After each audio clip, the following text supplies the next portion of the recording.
예, 얼마 전 TV를 통해서 동물의 왕국이라고 하는 프로를 보다 보니요. 동물의 왕 사자에게는요. 어떤 동물도 감히 달려들지 못할 줄 알았는데요. 한 사자가 무리에서 떨어져 혼자 있으니까요. 하이에나라는 동물이요. 떼를 지어서 사자를 공격하는 것을 보았습니다. 그대로 조금만 있으면요. 제 아무리 동물의 왕 사자라 할지라도 하이에나 떼들에 의해서 금방이라도 죽을 그런 상황이었습니다. 그런데 어디선가 다른 사자 두 마리가요. 숲을 속에서 나타났고요. 이후에는요. 하이에나가 사자를 공격하기는커녕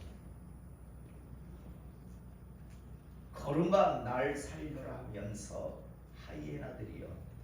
도망을 치는 것을 보았습니다.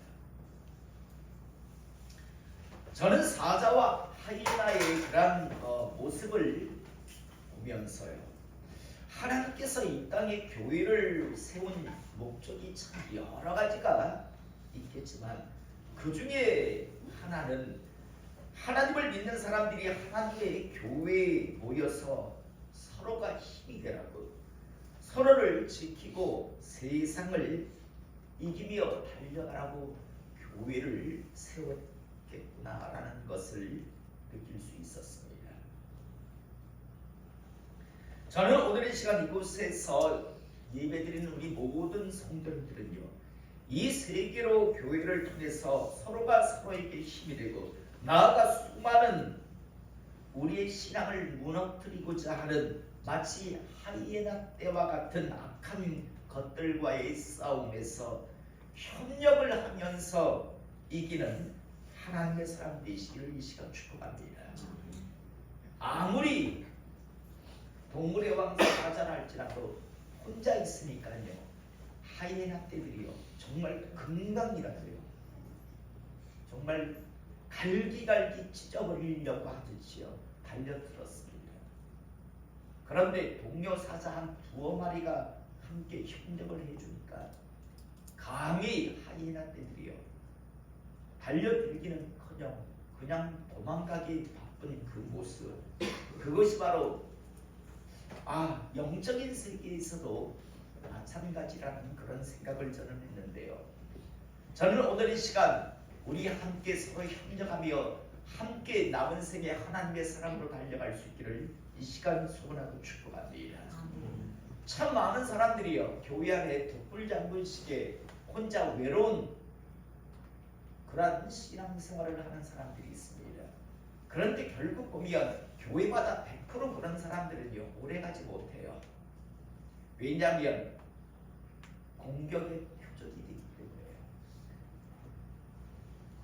다시 한번 남은 여정을 달려가시면서 하나님께서 교회를 세운 여러 가지 이유 목적 중에서 함께 서로 협력하고 함께 서로요. 많은 사람들이 이런 착각을 합니다. 내가 이런 식으로 독불장군식의 아니면 어떤 특별한 외로운 신앙생활을 하면 다른 사람들도 나에게 관심이 있지 않을까라고 생각하는데 전혀 관심 안 둡니다. 많은 사람들의 착각 중에 하나가요. 내가 이래도 다른 사람들이 나한테 관심을 가져주겠지라고 하는데 다른 사람들 관심 없습니다. 그게 교회 안에서 혼자 외롭게 신앙생활하는 사람의 착각입니다. 저는 다시 한번 내가 한 걸음 내어 디뎌서 함께 협력하려고 하지 아니하는 이상 다른 사람들이 한 걸음 두 걸음 그 사람에게 다가올 것이라고 하는 예전에는 그랬는지 모르겠으나 우리가 살고 있는 이 시대는요 이미 그런 시대가 아닙니다. 네가 그런 식으로 해? 그럼 네대로 해. 나는 내대로 한다라는 식의 그런 지금 신앙의 시대가 되어버렸기 때문에요. 내가 이래도 다른 사람들이 내가 어떨 때는 다 돕겠지. 전혀 관심 안 갖습니다. 내가 함께 협력할 때 다른 사람들의 협력도 함께 받을 수 있다는 사실을 꼭 기억하시고요. 남은 시간을 신앙생활 하시면서 사자도 혼자 있으면 하이에나 떼들에게 당할 수 있다는 것 꼭 기억하시고요. 함께 이제 2024년에는 함께 협력하며 할 수 있으면 함께 동참하는 그런 신앙의 여정을 달려가는 하나님의 사람 되시기를 이 시간 주님의 이름으로 축복합니다. 우리 성도님들도 이미 잘 알고 계시겠지만요, 우리나라는 언젠가부터요 세계에서 자살하는 사람이 가장 많은 나라 1위입니다. 얼마 전 통계를 보니까요, 우리나라는요 하루에 37명씩 자살을 한다고 합니다. 평균 매일 37명이 자살을 하고요, 39분마다 한 명씩 스스로 목숨을 끊는 나라가 바로 우리나라랍니다. 놀랍지 않습니까? 우리 생각보다 훨씬 많지 않습니까? 아니 어떻게 39분마다 한 명씩 자살을 하고 하루에 37명이라고 하는 사람이 자살을 할까? 저도 이 뉴스를 보면서 참 놀랐습니다. 사랑하는 성도 여러분, 왜 이토록 이 시대에 특히 우리나라 사람들은 스스로 목숨을 끊는 사람이 그렇게 많은 걸까요? 옛날보다 살기가 힘들어졌기 때문에 사람들이 자살을 하는 걸까요? 아니면 옛날 사람들보다 우리가 살고 있는 이 시대는 인간으로서 성취하고자 하는 어떤 것들을 성취할 수 있는 기회가 훨씬 적어졌기 때문에 그래서 사람들은 자살을 하는 걸까요? 우리는 분명 그것이 아니라는 것을 알고 있습니다. 전에도 한번 말씀드렸지만 옛날 우리나라 사람들의 일반적인 꿈, 소원이 무엇이었는가 하면 입 앞에 고깃국 한번 불려놓고 죽는 것이 바로 우리나라 사람 대부분의 꿈이었습니다. 이 땅에 한번 태어났으니까 쌀밥에 한번 고깃국 한번 시큰 먹어보는 것이 소원이었던 나라가 이전에 우리나라에 살고 있었던 그런 사람들이었습니다. 그러나 여러분, 지금 우리가 살고 있는 이 시대요, 조금만 자기가 노력만 하면 얼마든지 쌀밥에 고깃국 배불리 먹어볼 수 있습니다. 또 자기가 꿈을 꾸지 않기 때문에, 비전을 품지 않기 때문이지, 어떤 내가 목적을 품고요, 내가 이 일들을 이루겠다라고 공부를 하고 싶다면, 예전에는 무슨 여자가 공부를, 웬만한 사람들은 대학 간다는 걸 꿈도 못 꿨지만 지금은 얼마든지 대학에 진학을 할 수 있습니다. 돈이 없어서 아닙니다. 학자금 대출을 나라에서 얼마든지 해줍니다. 그래서 어느 정도 이제 대학을 졸업하고 직장 생활을 할 때 그때 갚으면 되는 그런 체계가 우리나라에는 지금 잡혀져 있습니다. 여러분, 한마디로요, 옛날보다 살기 힘들어져서, 다시 말해서 가장 어떤 기본적인 그런 의식주 아니면 어떤 성취를 하는 것에 대한 기회가 없어져서 자살을 하는 사람이 그렇게 많은 것이 아니다라는 것을 우리는 잘 알고 있습니다. 그런데 왜 그렇게 많은 사람들이요, 하루에 37명씩, 그것도 대부분이 젊은이들인데요, 자살들을 하는 걸까요? 여러 가지 아마 이유가 있겠죠. 그러나 저는요, 그중 가장 큰 이유는 상대적인 박탈감, 상대적인 실패감, 상대적인 패배감이라고 생각을 합니다. 예전 우리나라 사람들 대부분들은요, 가장 삶에 있어서 중요한 문제가 먹고 사는 문제였습니다. 그래서 우리나라 사람들이 지금도 나누는 인사 중에 이런 인사가 있죠. 식사는 하셨습니까? 세상에 이런 인사가 어디 있습니까? 만났는데, 오랜만에 만났는데 식사는 하셨습니까? 여러분, 그 식사는 하셨습니까? 라는 말 속에는 예전에 그 밥 한 끼 먹는다라는 게 그만큼 힘들었던 그런 나라가 우리나라였다는 겁니다. 하지만 지금 먹고 싶으면 얼마든지 노력하면 하루 세 끼는 먹을 수 있는 나라, 우리나라 아닙니까? 그런데 자살을 많이 하는 이유는요, 옛날 사람들은 그날 먹고 사는 일이 바쁘다 보니까 다른 사람들과의 그런 어떤 비교, 아니면 다른 사람과의 어떤 평가, 이런 것에 관심을 둘 그런 여유가 없었습니다. 그런데 어느 순간부터 사람들이 먹고 사는 문제가 이제 다 해결되고 보다 보니까요, 그 다음부터는 다른 사람과 자꾸만 비교를 하기 시작합니다. 다른 사람과 상대적인 어떤 평가를 자꾸만 스스로 하려고 합니다. 그러면서 어떤 마음이 든가 하면, 아니 저 사람은 저렇게까지 많은 어떤 성공을 거뒀는데 내 삶은 왜 이렇지? 나는 왜 이럴까라는 그런 어떤 실패감, 좌절감, 패배감을 자꾸만 사람들은 느끼게 됩니다. 그러다 보니까 다른 사람들과 비교하면서 자신의 초라함을 어느 순간 깨닫게 되고, 그 깨닫는 그 마음, 그 실패감, 좌절감, 패배감이 마음속에서 점점 싹 트나가요. 결국에는 잠식을 당하게 되고, 끝내 스스로 극단적인 선택들을 이 시대에 참 많이들 하고 있습니다. 사랑하는 성도 여러분, 다시 한번 여러분들에게 말씀드립니다.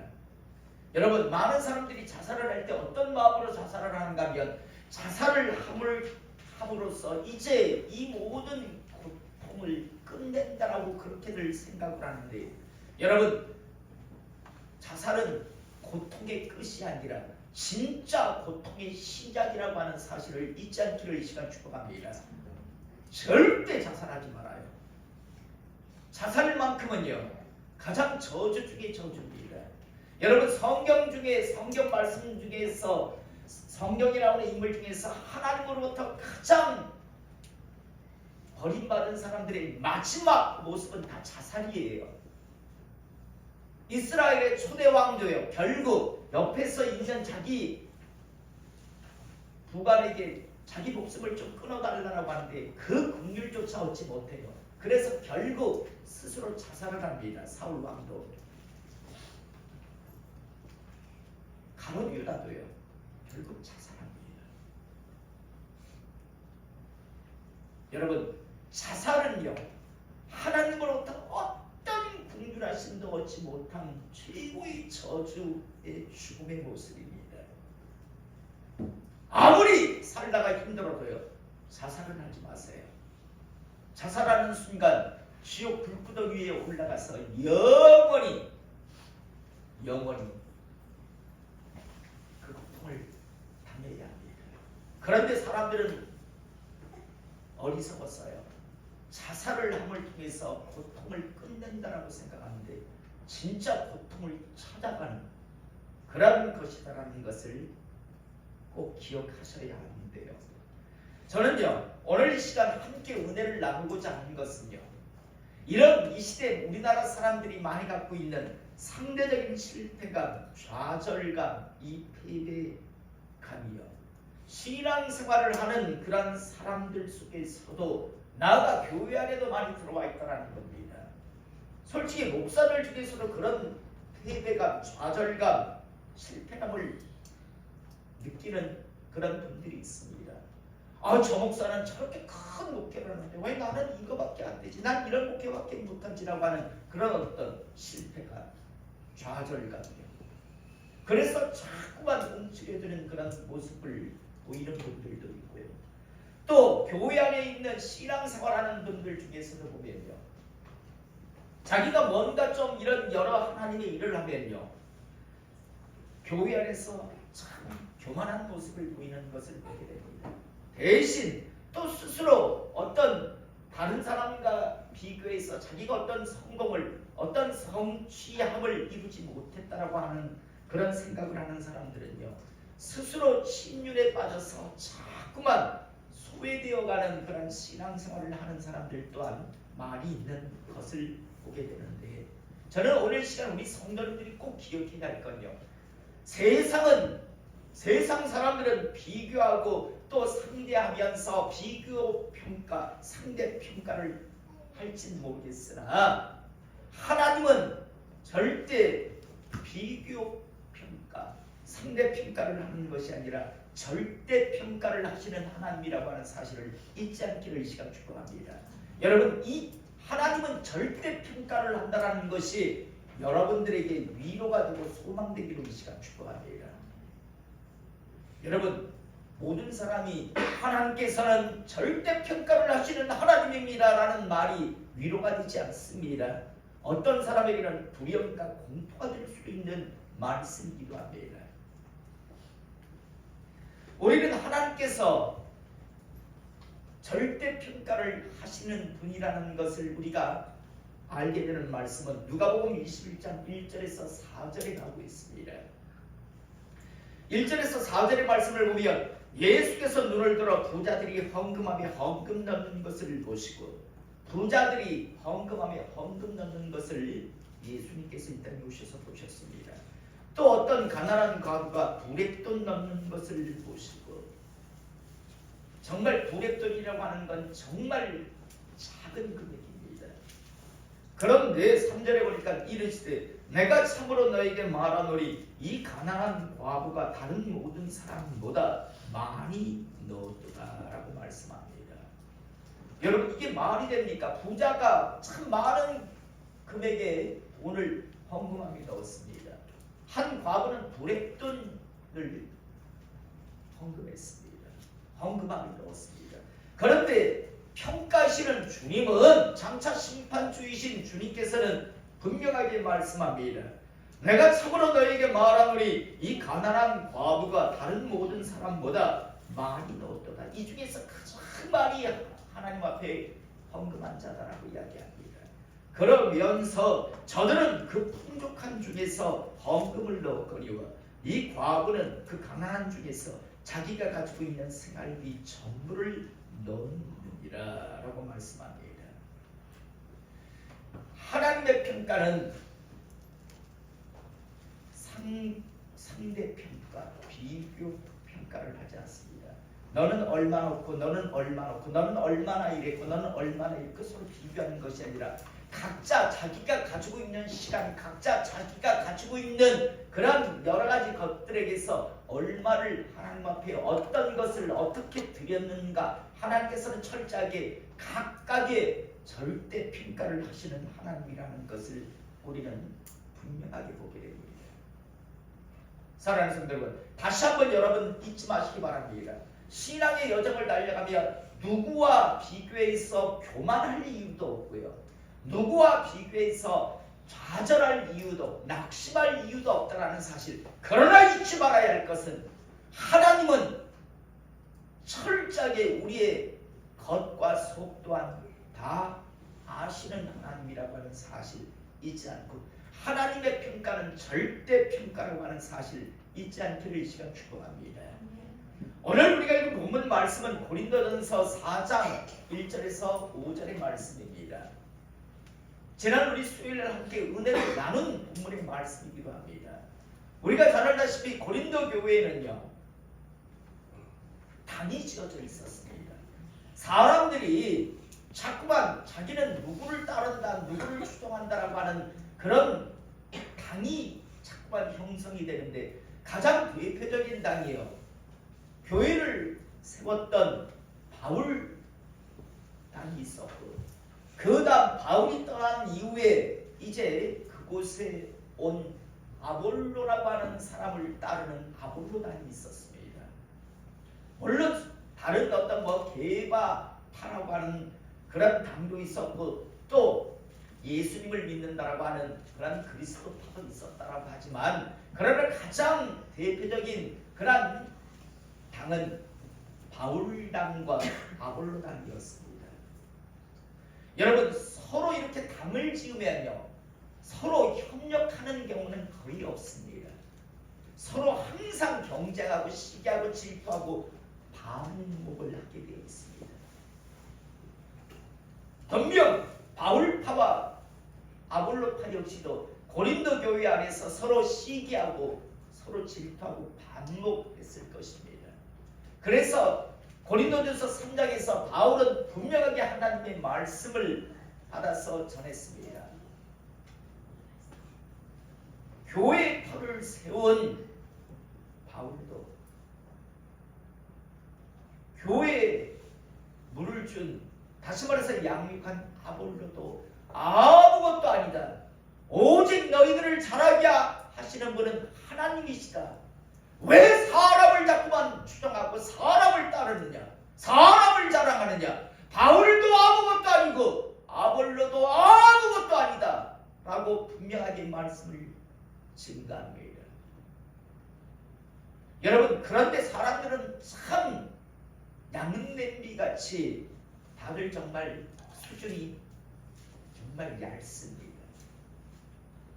바울도 아무것도 아니고 아볼로도 아무것도 아니다. 오직 하나님만이 너희들을 자라게 하시니 하나님만을 바라보라라고 그런 말씀의 의도를 가지고 말씀을 전했는데 꼭 말씀을 삐딱하게 받는 사람이 있죠.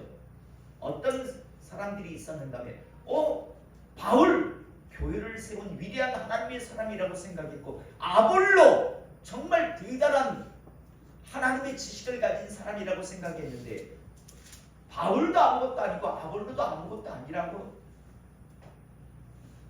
아무것도 아니었네 이런 생각들을 고린도 교회 성도들이 하기 시작합니다. 물론 그 중에서는요 바울을 추종했던 사람들은 역시 아볼로를 비난했을 것이고 아볼로를 또 따르는 사람들은 바울을 비난했을 것입니다. 그런데 여러분 잊지 마시기 바랍니다. 가끔 하나님의 사람들이 교회 안에서 목회자를 향해서 종이 하는데 여러분 종은 맞는데 둘러스 종은 맞는데 사람의 종이 아닙니다. 주의 종입니다. 하나님의 종입니다. 여러분의 종이 아닙니다. 많은 사람들이 교회 안에서 저주를 자초하는 사람들이 있는데 자기 종인 줄 압니다. 사람의 종이요. 물론 목사가요 무슨 또 대단한 것 같이 불림하려고 하는 것 그것도 잘못된 거지만 그렇다고 성도들이 목회자를 향해서 저건 아무것도 아닌 지나 내라 별거 있나라고 해서 잘못된 생각입니다. 지난 수요일로 말씀드렸지만 지금 참 많은 교회에서요 얼마나 있어서는 안 되는 일들이 잘못되고 있는지 여러분들은 모르실 겁니다.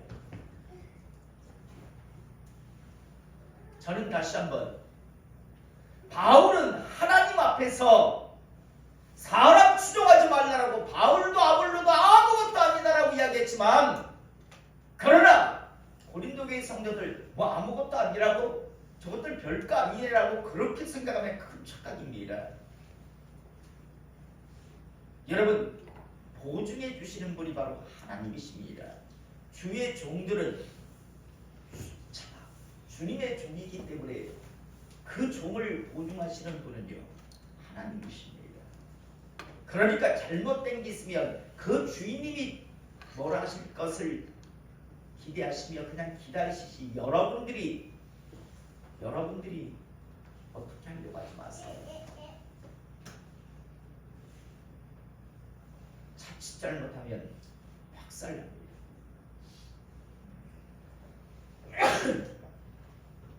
자, 오늘 우리가 읽은 본문 말씀 보면 사람이 마땅히 우리를 그리스도의 일꾼이요 하나님의 비밀을 맡은 자로 여길지어다 라고 이야기합니다. 3장에서는 분명히 아무것도 아니라고 했지만 저것들 별거 아니었네 라는 그런 생각을 하는 사람들이 있을까 생각하여 염려되어 사람이 마땅히 우리를 그리스도의 일꾼이요 하나님의 비밀을 맡은 자를 여길지어다. 여기서 우리라고 하는 건 바울과 아볼로를 이야기하겠죠. 나 바울과 아볼로를 그리스도의 일꾼이요 하나님의 비밀을 맡은 자로 여길지어다 라고 분명하게 말씀을 전합니다. 그리고 나서 2절에 그리고 맡은 자에게 구할 것은 충성이니라. 물론 하나님의 종으로서 부름받은 나 바울 아볼로는 하나님 앞에 충성을 다하여야 할 사람들이다 라고 말합니다. 그러면서 3절 너에게나 다른 사람에게나 판단받는 것이 내게는 매우 작은 일이다. 나도 나를 판단하지 아니하노니. 자 여러분, 여기에서요 왜 갑자기 3절에 이런 말씀이 나왔습니까? 맡은 자에게 구할 것은 충성이니라. 바울도 나도 하나님 앞에 충성을 다해야 하는 그런 존재들이다라고 이야기하자 또 빗나가는 사람들이 있습니다. 뭐라고 생각할까? 네가 언제 충성했는데? 여러분, 아볼로, 특히 아볼로를 추종하는 사람들 입장에서는 야 네가 바울 네가 여기 옛날에 한번 와서 교회 한번 뭐 세웠다고 한 것밖에 네가 뭐 충성한 게 뭐 있는데, 네가 한 게 뭐 있다고. 그러면서 바울에 대한 여러 가지 비난의 평가를 하는 사람들이 분명 있었습니다. 그래서 오늘 너에게나 다른 사람에게나 판단받는 것이 내게는 매우 작은 일이다. 니들이 뭐라고 떠들고 그건 아무것도 나에게는 아무 의미 없는 일이다라고 이야기합니다. 그러면서 심지어 나도 나를 판단하지 않는다.